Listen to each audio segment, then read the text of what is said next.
Hi friends, సంధ్యా సూరి దర్శకత్వంలో వచ్చిన Santosh cinema 2024లో release అయింది. మన దేశంలో కాదు, వేరే దేశాల్లో. ఇది ఒక హిందీ సినిమా, మరాఠీ హిందీ మిక్స్ అయిన సినిమా.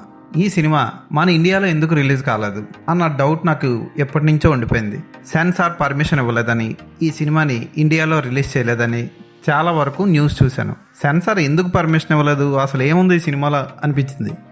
ఎప్పటి నుంచో ఈ సినిమాని చూద్దాం అనుకొని ఏ సినిమాలు లేని ఈరోజు ఈ సినిమాని చూసా. మైండ్ బ్లాక్ అయిపోయింది నాకు.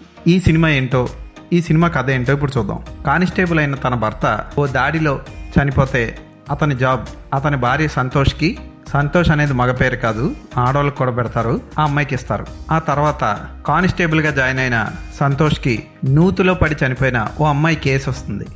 ఆ అమ్మాయి దళితులకు చెందిన అమ్మాయి. ఆ అమ్మాయి సలీం అనే అబ్బాయితో చాటింగ్ చేస్తూ ఉంటుంది. ఆ సలీంని వెతుక్కుంటూ వేరే ఊరు వెళ్తారు. అక్కడ సలీంని పట్టుకుంటారు. సలీమే ఇదంతా చేసాడని అతన్ని చెత్త కొడతారు, దారుణంగా కొడతారు. ఆ దాటికి అతను చనిపోతాడు. ఊరేసుకొని చనిపోయాడని చెప్పి బాడీని అప్పగించేస్తారు. అయితే సంతోష్ నిజం తెలుసుకుంటుంది. నూతిలో పడిపోయి చనిపోయిన అమ్మాయి 23వ తారీఖు చనిపోతే, అదే 23వ తారీఖున సలీం అనే కుర్రాడు నిజంగానే ముంబైలో ఉంటాడు. అతని సెల్ ఫోన్ తీసి చూస్తే 23న అతను తీసుకున్న అన్ని ఫోటోలు కనబడతాయి. సంతోష్కి ఎంతో ఇష్టమైన శర్మ మేడం కూడా ఏమీ చేయలేకపోతుంది. ఆమెను సస్పెండ్ చేస్తారు. అయితే మరి నూతిలో పడి చనిపోయిన అమ్మాయిని చంపింది ఎవరు తెలుసుకోవడం కోసం సంతోష్ మళ్ళీ ప్రయత్నాలు మొదలు పెడుతుంది. ఇంకొక 10 నిమిషాల్లో సినిమా అయిపోతుంది. ఈ టైంకి అప్పుడు మళ్ళీ నూతిలో ఒక కుక్క పిల్ల చనిపోయి ఉంటుంది. ఆ నూతిలో ఆ కుక్కను చంపి పడేసింది ఎవరు తెలుసుకోవడం కోసం ఆ ఊరి ప్రధాని దగ్గరికి వెళ్తుంది. ఆమె బావమర్ది ఉంటాడు. వాళ్ళ ఇంట్లోంచి ఓ కిటికీ ఉంటుంది. ఆ కిటికీలోంచి ఎదురుగా ఒక నూతి కనబడుతుంది. ఆ నూతిలో నీళ్లు తోడుకొని అందరూ నీళ్లు తాగుతూ ఉంటారు, ప్రధాన్ కులానికి చెందిన వాళ్ళు. అయితే ప్రధాన్ యొక్క కూతురు ఆ అమ్మాయిని చంపినవాడు దొరికాడా అని అడుగుతుంది సంతోషం చూసి. ఆ అమ్మాయి తనకు తెలుసు అని చెప్తుంది. ఒకసారి నీళ్లు పట్టుకోవడానికి ఇక్కడ వచ్చిందని చెప్తుంది. అప్పుడు సంతోష్కి బల్బు వెలుగుతుంది. ప్రధాన్ యొక్క బావమర్దిని అడుగుతుంది, నువ్వే చంపేవా అని. ఈ నూతిలో నీళ్లు తాగిన వేరే కులం వాళ్ళని ఎవరిని మేము వదలలేమని ఇండైరెక్ట్గా చెప్తాడు. క్లైమాక్స్లో Santosh police uniform, shoe, belt అన్నీ క్వార్టర్స్లో పెట్టి పోలీస్ ఆఫీసర్ ఇచ్చిన ముక్కు పుడకను కూడా ఓ పాపకి ఇచ్చేసి వెళ్ళిపోతుంది. ఏమీ న్యాయం చేయలేని పోలీసులు అన్యాయం చేసే పోలీసులకి పోలీస్ యూనిఫామ్ వేసుకునే అర్హత లేదు అన్నట్టు వెళ్ళిపోతుంది. చాలా గొప్పగా తీశారు ఈ సినిమాని. ఈ సినిమా ఇండియాలో ఎందుకు రిలీజ్ అవ్వలేదో నాకు సినిమా చూసిన తర్వాత అర్థమైంది. ఈ ప్రధాని యొక్క బామర్ది డిఎస్పీని కలిసే సన్నివేశం ఒకటి ఉంటుంది. సినిమా మధ్యలోనే వస్తుంది.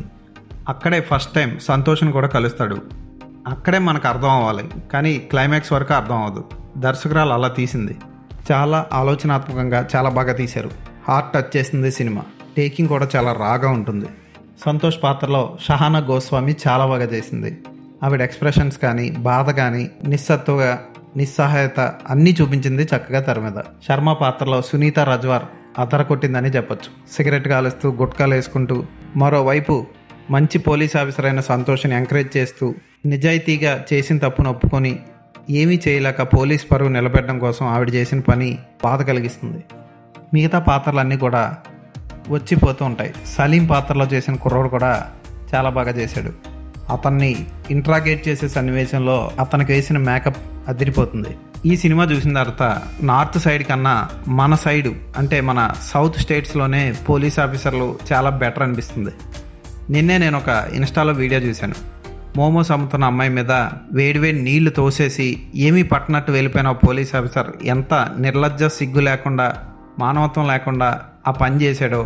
అలాంటి పోలీసులు మన సౌత్ సైడ్ ఇంకా లేకపోవడం మన అదృష్టంగా భావిస్తున్నాను. కుదిరితే మీకు ఈ సినిమాని చూడండి. మంచి ప్రింట్, సబ్ టైటిల్స్లో ఉంది.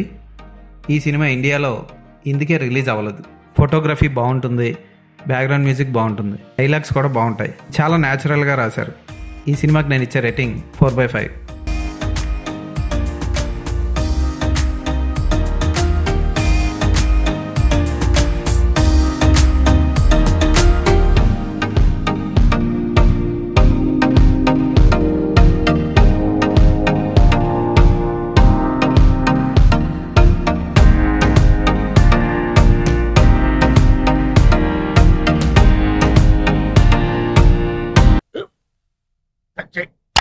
మన స్కూల్ బెంచ్ లాగా ఎంత గట్టిగా ఉందోరా. కొట్రా కొట్టు పర్లేదు. కొట్టు. అబ్బా చైన్ పెట్టేసింది బాబాయ్. ఆ, ఏంటి నువ్వు కొడతావా? కమా బిట్ మీ యార్. వద్దు బాబాయ్. వాణ్ణి నేను కొట్టడం లేదమ్మా, వాణ్ణే నన్ను కొట్టమంటున్నాను. ఆ. నువ్వేం కంగారు పడక్కర్లేదు. అడుగుతావేంటి?